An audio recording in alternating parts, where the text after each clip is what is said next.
There were giants in the earth in those days, and when the sons of God came in unto the daughters of men, and they bare children, the same became mighty men, which were of old men of renown.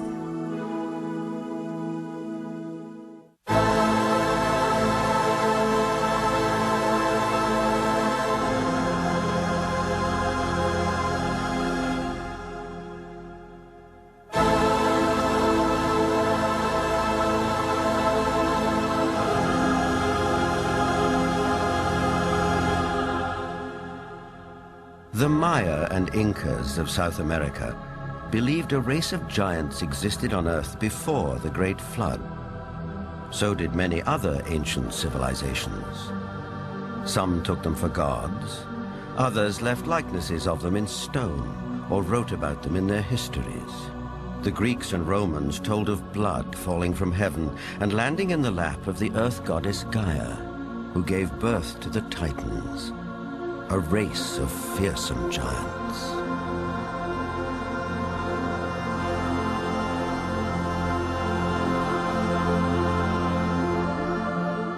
Perhaps the most famous of all was Goliath, the Philistine, one of 5 giant brothers. Vendell Jones is an archaeologist with a style of his own. He spent a lifetime tracking down Goliath and the Ark of the Covenant, with which the Jewish holy book of the Midrash tells us the giant made off. Goliath thrashed his way through the Israeli soldiers, ran over and scooped the ark up on his shoulders, slew Pinchas and Hophni, and took the ark back to the camp of the Philistines. It was in this field, 15 miles southwest of present-day Jerusalem, that legend says Goliath was finally slain. Not by a giant warrior like himself, but by a puny boy, David, who, as this 9th century BC tablet indicates, would later become king of the Israelites. David reached into his script. He pulled out this black thing with long leather straps, and he put it on his arm and wrapped it like this, and said, "You have come against me with a buckler and the armor and a shield and a sword, but I'm coming against you in the name of the Lord God of Israel." Then he reached in and pulled out another set of leather straps, but this one had a stone in it.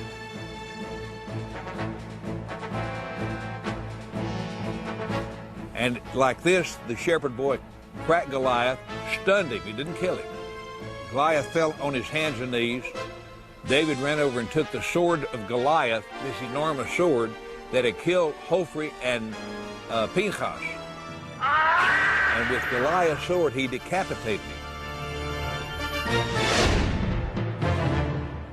Just 2 miles from where the famous fight took place stands an 80-foot overgrown mound. This is believed to be Goliath's final resting place, though no one knows for sure because it's never been excavated.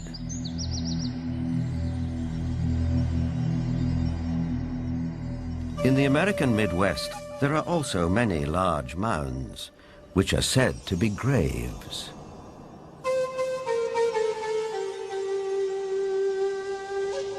An author who has sold over 15 million books and written extensively on giants is Brad Steiger. Mass graves of giants were opened. Some of the men 8 feet tall, some of the women 7 feet tall, some records of men 10 feet tall, and extremely large skulls. And extraordinarily, some of these skulls had horns, some had extra rows of teeth, some had other what we would call anomalies, but they were extraordinarily large skulls and extraordinarily large people.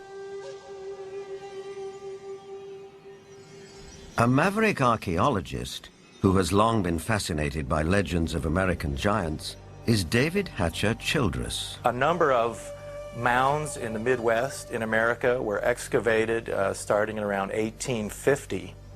And in many cases, they would find skeletons of people who were in excess of 7 feet tall. And in many cases, they had double rows of teeth, as well as, in some cases, 6 fingers on each hand and 6 toes on each foot. The one that was found in Bridal Veil Falls, California by a group of miners, first they found this wall with very intricate hieroglyphics. They assumed that they were finding gold behind the wall. They broke it down and they found this woman holding a child covered with fur and a strange kind of dust. The same tall female mummified remains have been found in Texas. They have been found in Death Valley. They have been found in other parts of California. These old photographs and newspaper clippings are all that survive of these mysterious giants. Winner of the Newsmaker of the Year award, journalist Jim Mars has a special interest in speculative science. Archaeology at that time was in a heyday. There was everybody that had a shovel was out trying to find something. But what's interesting is that the finding of these giant mummified bodies and giant fossils and bones, really you can't pin to any particular location. They were finding them in Greece, they were finding them in Italy, they were finding them in the Middle East, they were finding them in America. And even if you write off a few of those as perhaps a hoax or a misinterpretation of something else, you're still left with a tremendous amount of evidence to show that there were these giant beings at some point walking the earth.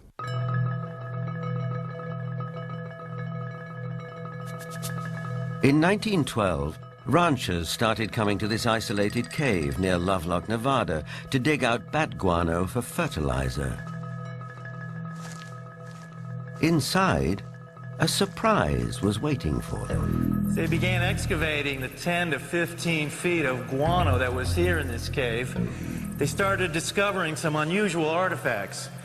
They found duck decoys and baskets, other things for hunting and fishing in the nearby lake that's now drying up. But then they made some very unusual discoveries, and those were of red-haired giants that were mummified.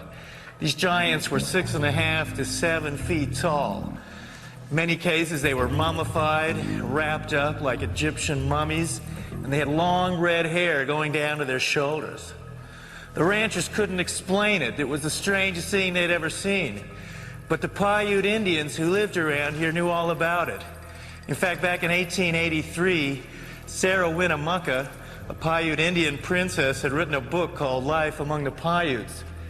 In that book, she talked all about the giant, red-haired people who used to live around this lake and live in this cave. She claimed they were cannibals. That tribe would eat the dead. They would make war on my people. My people went to work and gathered wood to fill up the mouth of the cave. At last my people set it on fire and called out to them, "Give up or you will die." But no answer came. Now, one of the great mysteries of the West is what happened to these giants? There was nearly 60 skeletons brought out of this cave, but today they're nowhere to be found. Is it that there is some kind of archaeological cover-up that has occurred here? Something that concerns giants? Perhaps the entire story may be a rural legend, or like tons of buffalo bones, the remains may have been burned and used with the bat guano as fertilizer. Whatever the explanation, proof that there were giants here has disappeared. Yet at the same time, tantalizing clues to their existence can be found all over the world.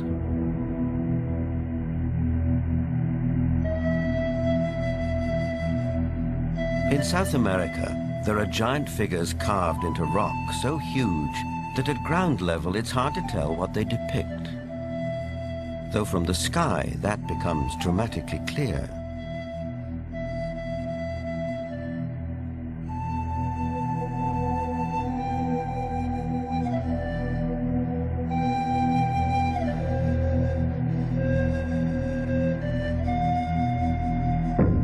This one in Chile, known as Cerro Unitas, at over 300 feet high, is believed to be the largest representation of a human-like figure in the world. Who carved it and why remains a mystery.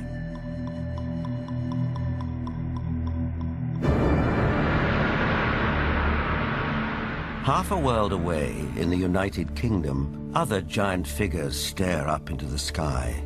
This one is known as Cerne Abbas near Shaftesbury.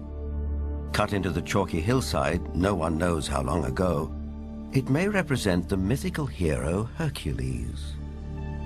160 miles away, the Long Man of Wilmington, 280 feet from head to toe. It emerges from the English hillside like a giant god from another era. Britain is crowded with such sites associated with giants. An authority on English folklore and the giants of Britain is Jennifer Westwood. In the beginning, in Britain, it was inhabited only by giants. And in those days, it was called Albion. And after the fall of Troy, a hero called Brutus came here with all his men and decided to conquer Albion. And so they battled for a bit with all these very savage giants. And they slew most of them. But there was one called Gog-Magog that they kept alive, 12 foot high. And he had a wrestling match with the Duke of Cornwall called Coroneus. And first one got the upper hand, and then the other got the upper hand. And then Gog-Magog broke some of Coroneus's ribs. And he got so enraged that he just picked up this 12-foot giant. And he ran to the coast, and he threw him over the cliff. And the giant was smashed on the stones below, and his blood stained the rocks red.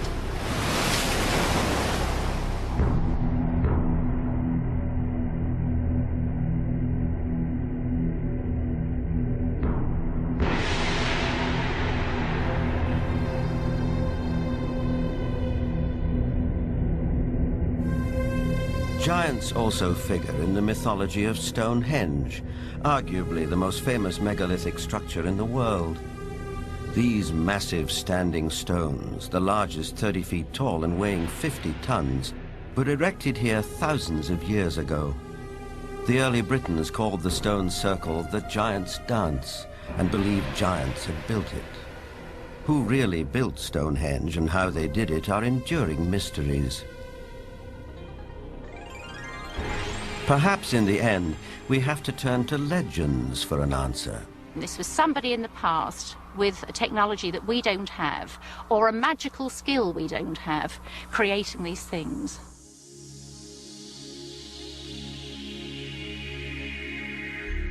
The spiral-shaped Gilgal Rephaim is situated in the Golan Heights, 50 miles from Damascus.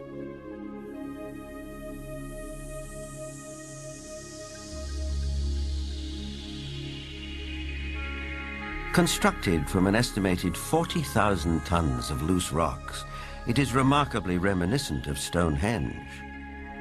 Both have been dated at around 5,000 years old and have similar megalithic stones. And like Stonehenge, Gilgal is also said to be associated with giants. Only in this case, there's biblical text which seems to support the claim.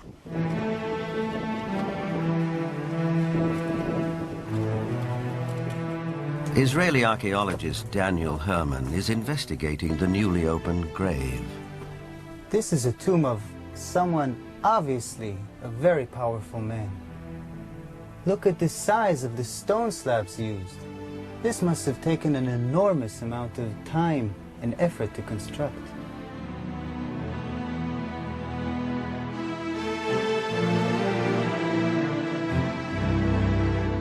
When the Israelites came here and wrote their Bible, it was already here. They saw it. So they have documented the identification of the site by saying that this region was ruled by Og, king of the Bashan.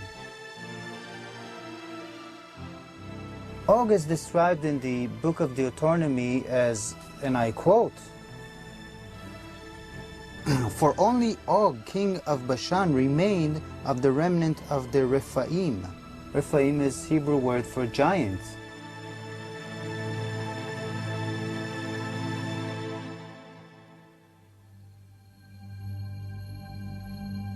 The surface of our planet is strewn with gigantic constructions dating back thousands of years. They're in the deserts, on the plains, under the oceans, high on the mountains, like those in South America. I think the world looked like the cities we see in Machu Picchu, Tiahuanaco, Sacsayhuaman. I think it was a world peopled by giants who structured their buildings out of massive building blocks, 500-ton, 250-ton blocks. Massive ruins, the scale of which stagger the imagination, are found throughout Central and South America.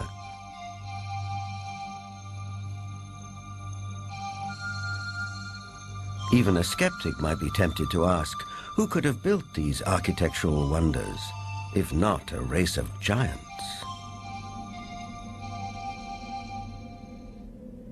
People of the Mediterranean island of Malta have an ancient belief that their island was known as the last stronghold of the giants of Europe.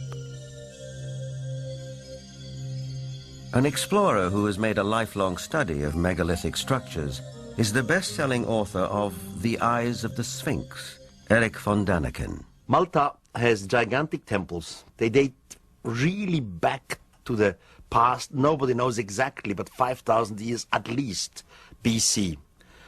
And one of the temple in Gozo still today has the name the Temple of Giant, Gigantia, they call it there. A local legend says the temple was built by the giantess Sansuna. The blocks are so huge, so heavy, that no normal human being could have moved it. In Bolivia, only 30 kilometers from Lake Titicaca, there are gigantic stone platforms all over the place. The largest of it was once 29 meters long. Its weight has been calculated with 900 tons. Now, this is on a place where we are 4,100 meters high in the Andes, which means there are no trees, no wood, nothing. It is not possible to transport a 900-ton platform without any wooden rollers. Even with wooden rollers, it would be extremely complicated. So these facts are here. You can see them, touch them, photograph them, but there is no explanation for it. For sure, the pre-Inca Indians, the Aymara, were not able to move it. So what is it? What's the result? We don't know. On many places on Earth, we find structures which could be related or to ETs, to a technology which we do not understand, or to giants. ETs, giants, a secret technology? Believers take it in their stride. Here's the best-selling author of Architects of the Underworld, Bruce Rux. The architects are that race or those races who built all the megaliths in the old world, the pyramids, Stonehenge. They are the people who walked before us, the ones who inhabited this world before we did. We have called them gods. We have sometimes called them giants.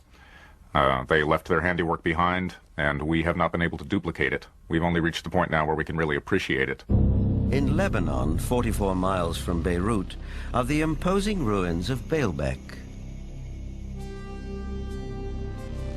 There is mention of this place in the Old Testament's Book of Kings. Baalbek in particular is a very good example. That has the trilithon. Those are the largest stones in the world ever used for construction. They're so large we don't even know their actual weight. Those stones were somehow quarried, moved 5 miles, lifted 25, 30 feet in the air, and placed together so closely that you can't fit a razor blade or a piece of paper in between them. We have no idea how they did it. We don't have a crane in the world that can lift weights anywhere near what those things are. No one knows for sure, but according to Arab tradition, the earliest temples were built here after the Great Flood by a tribe of giants for the biblical king Nimrod.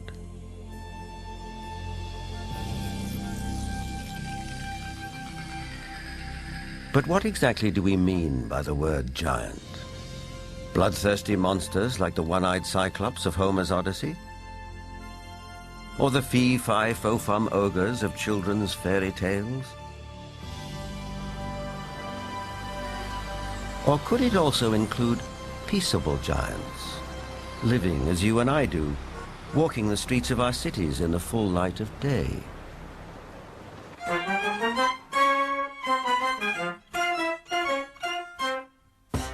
There are really two kinds of people who could be considered giants. There are giants who are genetically programmed to be tall, people who are normal, but their genes mean that their genes lead them to be very, very tall. And then there are people who suffer from some kind of a disorder, the most common of which, or at least the most well-known of which, is acromegaly, which is a disease in which there is too much growth hormone produced. And acromegaly has a lot of effects on the body. It not only leads to excessively tall people, but it also leads to potential problems with the skeleton and potential problems with some of the organs inside.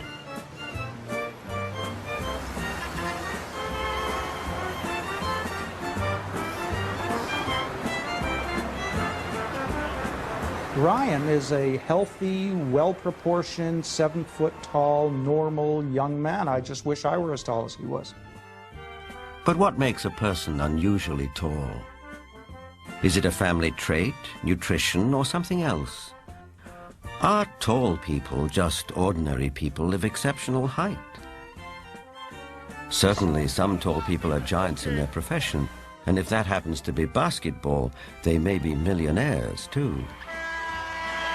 Genuine giants didn't always do so well. Here's Jack the Giant Killer presenting his latest capture to the king.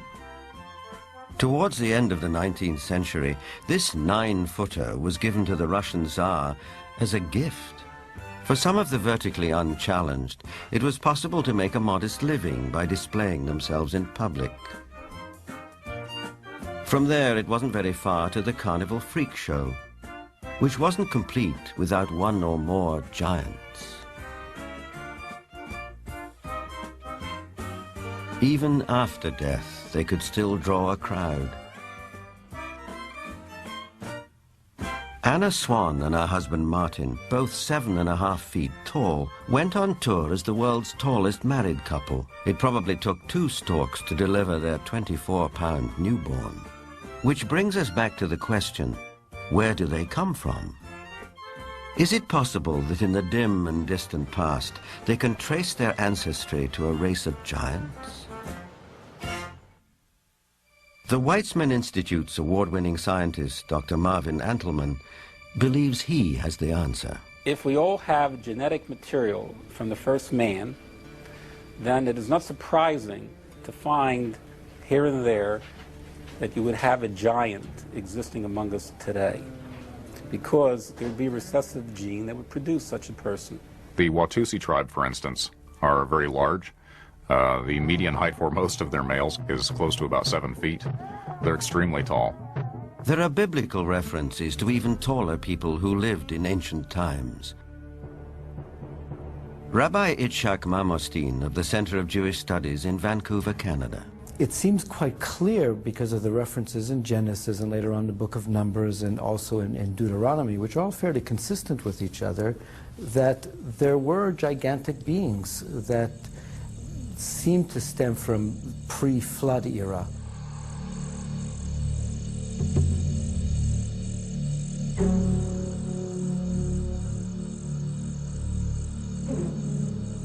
Is it possible that environmental conditions of past ages favored the development of giants?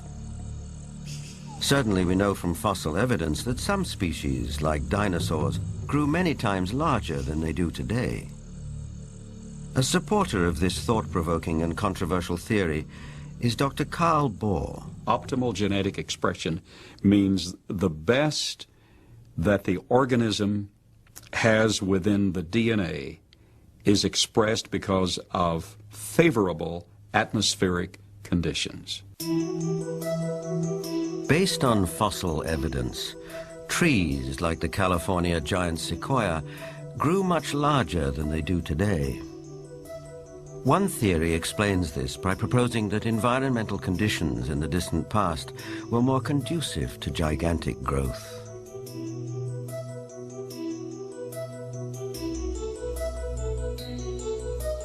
Under these described conditions, plants and animals would live longer, be much larger, and that's precisely what we find in the geologic column, in the fossil record.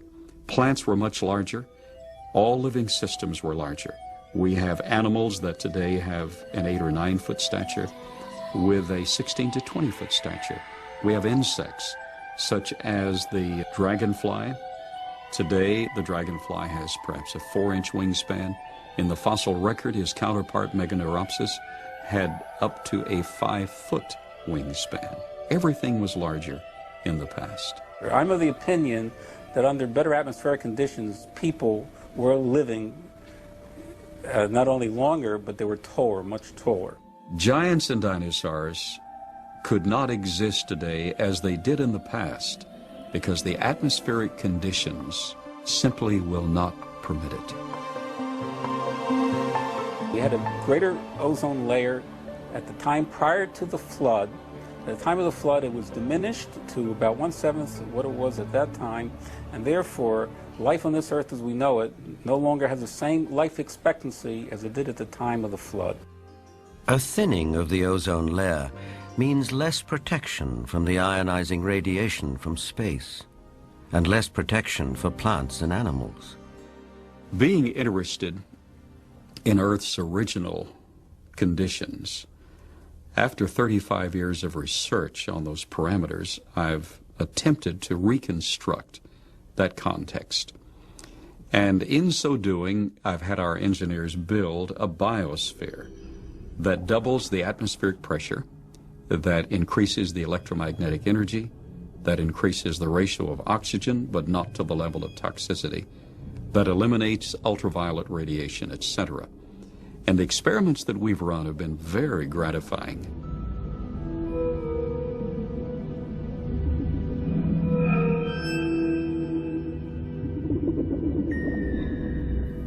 In our controlled scientific experiment, we have measured the effects of a pulsed electromagnetic field on biological systems. We have these Pacu piranha fish that normally at 3.5 years of age are about this size under optimal conditions. Yet we have them now in excess of 20 inches, weighing just under 5 pounds each. Under these controlled conditions, we have succeeded in producing giantism at an accelerated rate. Taken at face value, the research looks persuasive, though it has not yet been replicated by other scientists.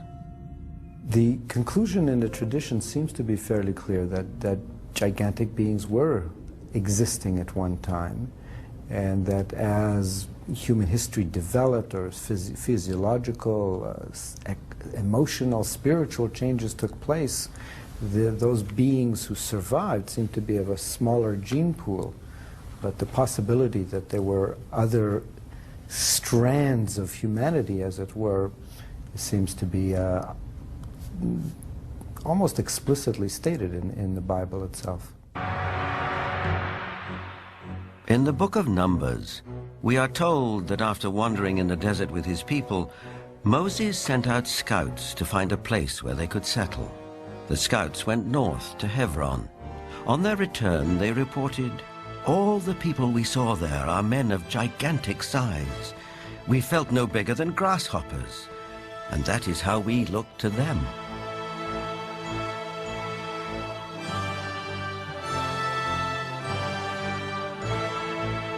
The tribes continued northeast to Mount Seir, known today as Petra in Jordan. But that too, as mentioned in the Bible, had been settled by giants. Wherever they looked, it seemed they found the remnants of giants.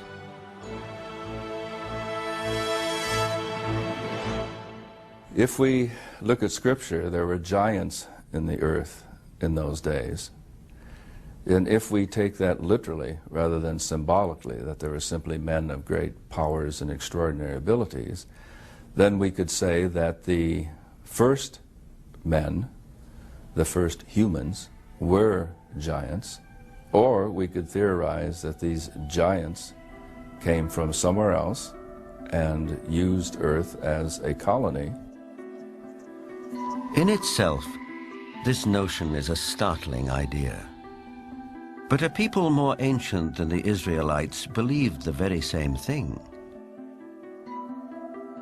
They wrote that the giants were celestial beings who came not from Earth, but from another planet.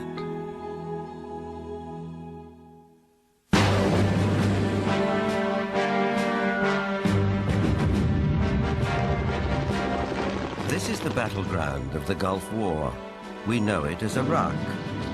In the distant past, several great civilizations sprang up here. One of them, Babylon, was legendary for its wealth and splendor.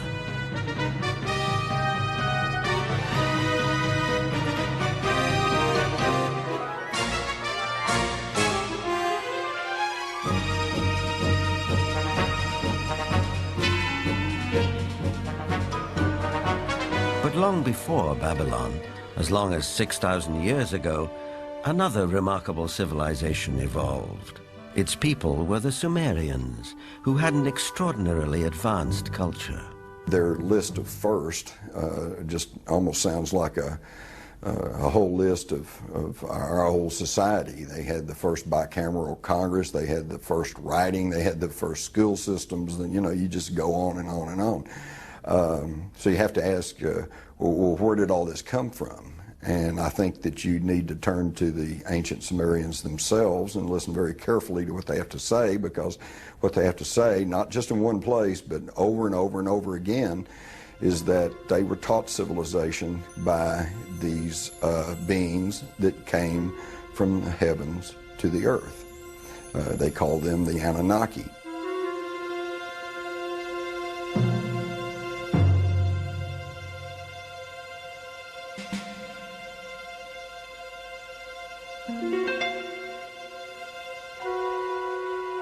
The Sumerians wrote down their history on clay tablets like these, which lay ignored in a Berlin museum for half a century. Few people have been able to decipher this ancient language, but one of them is Zecharia Sitchin. The writings and the pictorial evidence left behind by the Sumerians going back 6,000 years speak and depict people who came from another planet called Nibiru, and many of the depictions showed them much bigger, at least by a third, perhaps more than the average human being, so they were giants. This Sumerian cylinder seal from a Berlin museum is astonishing for several reasons. First, it depicts our solar system with the sun at the center and the planets arrayed around it, a fact not known to European science till around 300 years ago. It also shows the planet Pluto, which we didn't discover till 1930. And amazingly, there's another planet, which the Sumerians called Nibiru, and believed that it was from where the Anunnaki, or celestial giants, came from. If you look at the three figures depicted here, they all look more or less the same size. But if you bear in mind that this figure of the deity, that he is seated, and you add from the knee to the hip to his size, you will realize that he is about 10 feet tall, a giant, one of those who from heaven to earth came. Looking for signs of extraterrestrial life, astronomers have searched deeper and deeper into the universe. But all along, maybe they should have been looking closer to home. For it's in our own solar system that a mysterious object has recently been detected, near where the Sumerians placed their planet Nibiru, home of the Anunnaki. For the believers, this is convincing evidence that the celestial giants are real.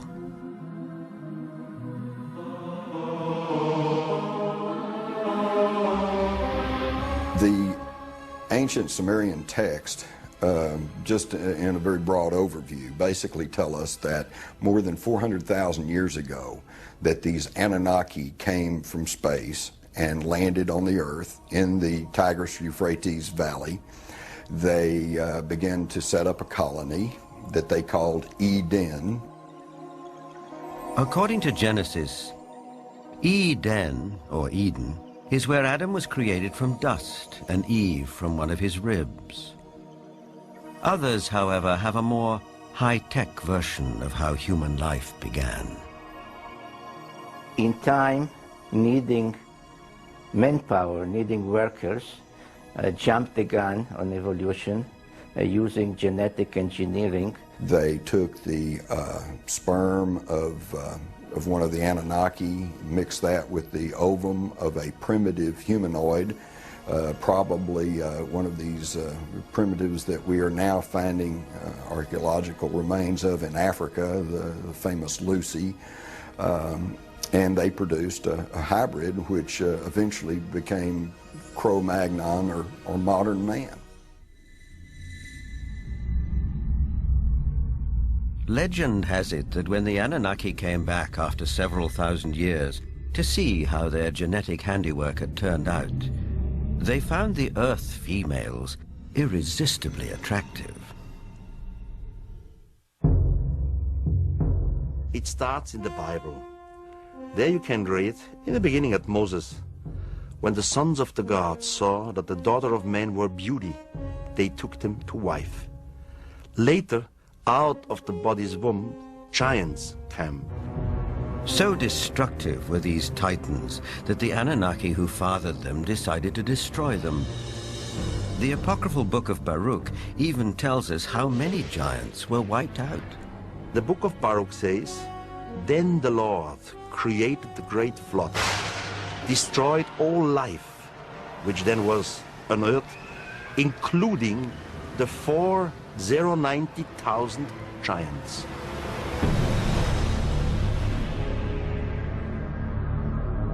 As the story goes, some of the titans survived, but their reign as rulers of the earth was over, and humans became the dominant species. Still, the giants live on in memory, like something deep-rooted that comes from the beginnings of our existence. For some, this is far more than a simple memory. Perhaps they are the ones who report more and more encounters with giants emerging from UFOs.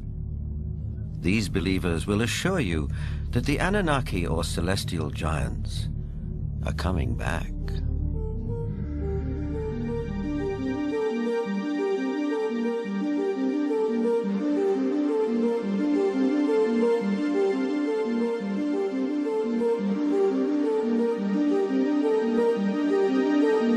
The town of Yatzitz is 25 miles west of Jerusalem.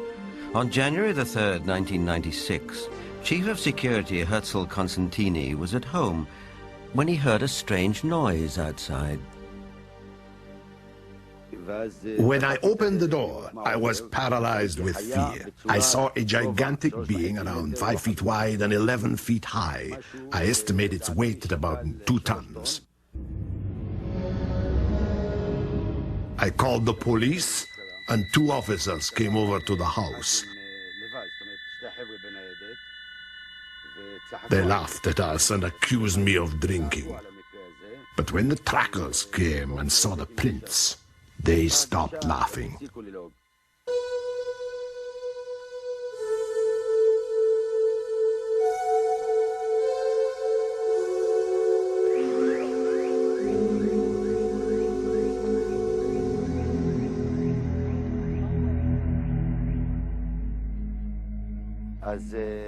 The tracks led right across my field. Many of them were 14 inches deep.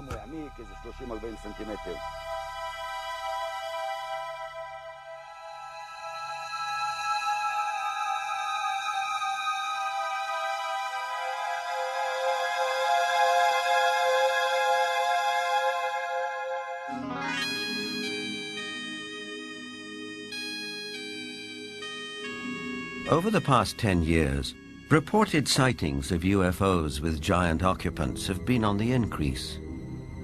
Former director of the British UFO Research Association, Jenny Randles, is familiar with these statistics. From an analysis of 15,000 encounters with beings, giant encounters have increased every single year since the 1965 period onwards, and we are therefore getting far more reports of giants being seen today than we did 30 or 40 years ago. The apocryphal books of Enoch are believed by many to be over 5,000 years old. In them, Enoch writes about how he was taken up to the heavens by two men of great height. In this celestial journey, he also talks of meeting those who from heaven to earth came. Two huge men appeared to me, the like of which I had never seen on earth. Their faces were shining like the sun. Their eyes, too, were like a burning light. Then they took me up and carried me to the first heaven. And they fly with their wings and do the rounds of all the planets. They led before my face the elders, the rulers of the stellar orders.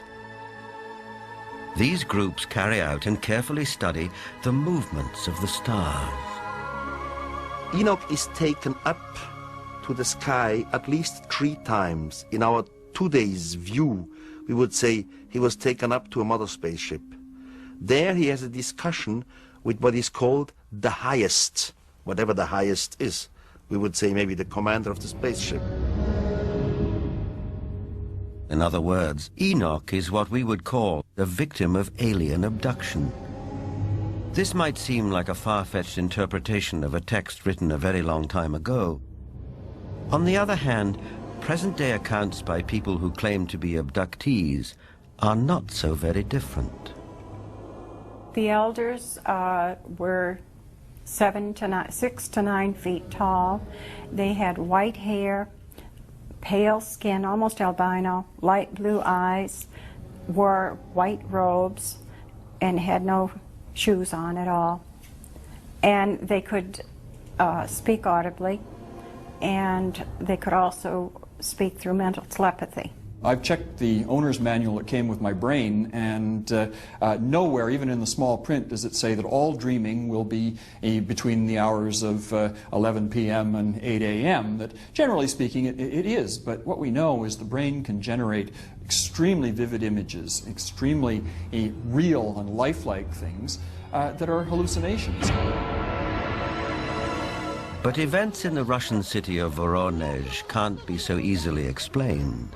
In this instance, there were at least 20 witnesses. Could they all have been dreaming the same dream in broad daylight?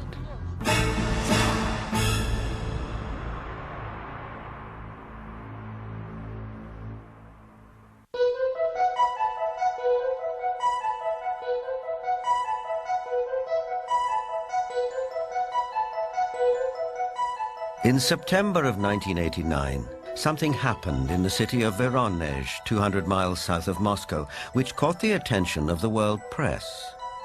For several weeks, strange lights were seen over the city.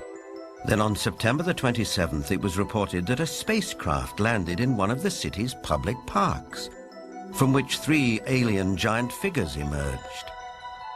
Nothing remotely like this had happened in Voronezh before.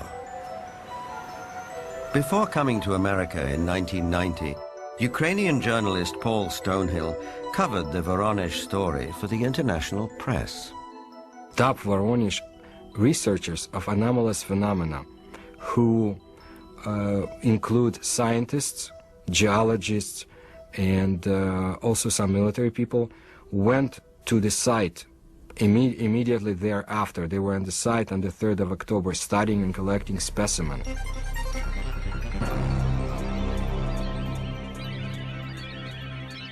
The encounter became a media sensation on national television and in the international press. Не было, ну уже хотя бы потому, что не было до сих пор в Воронеже событий, подобных тем, а... Drawings of the landings by children who were there capture the event vividly. It attracted the attention of the media around the world because it was effectively endorsed by TASS, the Soviet news agency, who up until that time had certainly not given any credence at all to this kind of story. They had the chance to talk to many eyewitnesses, adults as well as kids, policemen, school teachers, students, scientists who had witnessed similar or even differently shaped UFOs. The underlying theme was that giant-like beings exited from strange-looking craft, did some research throughout Voronezh, and were able to get back to their craft and fly away. For once we had a genuine large number of people all correlating with one another, describing the appearance of these giants. So it was not a case of you simply believe a witness or you don't. Here you couldn't fail to believe them because there were so many of them talking in concert. I was standing not far from the main road of the South Park, and I saw this flying object at an approximate height 250 meters. It stayed at the same height and did not move horizontally. I was very interested by all that, because it could not be any kind of meteorological balloon. There was a squeaking sound. Perhaps some drilling tool was operating, like it was boring a hole in the ground. The creatures started coming out. They did not look too much like humans. They were much taller than humans. They did have shoulders, but I didn't see the head. He was huge, really huge, bigger than we are. He was a mighty figure. In 1989, Sergei Makarov was one of the school children who was in the Voronezh Park. I remember a crowd that gathered around the place. Everybody was scared. Everybody turned pale. I was absolutely flabbergasted. Denis Mozhenko was also one of the boys in the park on that day in September 1989. I saw some traces there, and also a strange man. Outwardly, he looked like any other man, only he was huge. A moment later, he suddenly disappeared. I had no doubt that the UFO and the giants existed, because I saw them. But sometimes when I look back, it seems sort of like a fairy tale.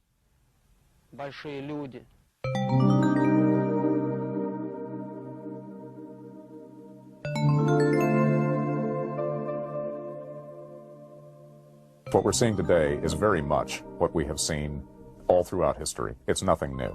Anything going on with the UFO phenomenon today is something that has always been around, and you can find it in ancient mythology all over the world.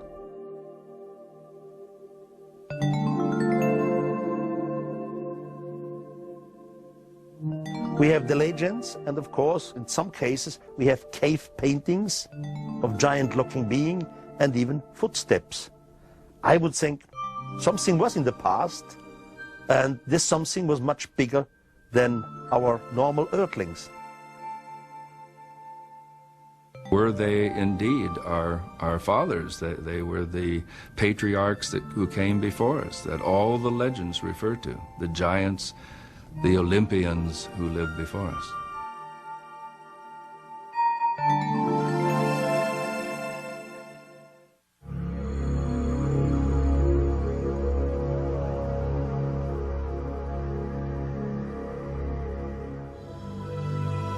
Whether fact or fantasy, giants have occupied our collective consciousness for as long as we can remember. But did a race of giants ever truly walk the earth? The ancient texts, as well as some of the evidence, suggest they did. And is it possible that recessive genes in the 7- and 8-footers that walk amongst us today could be connected to a former race of giants? Now, with reports like the giants of Voronezh, one wonders if perhaps the godlike giants of the Sumerians are coming back. But whether they are real, imagined, or allegorical, one thing is for sure. The mystery and the myth of giants will be with us for a long time to come.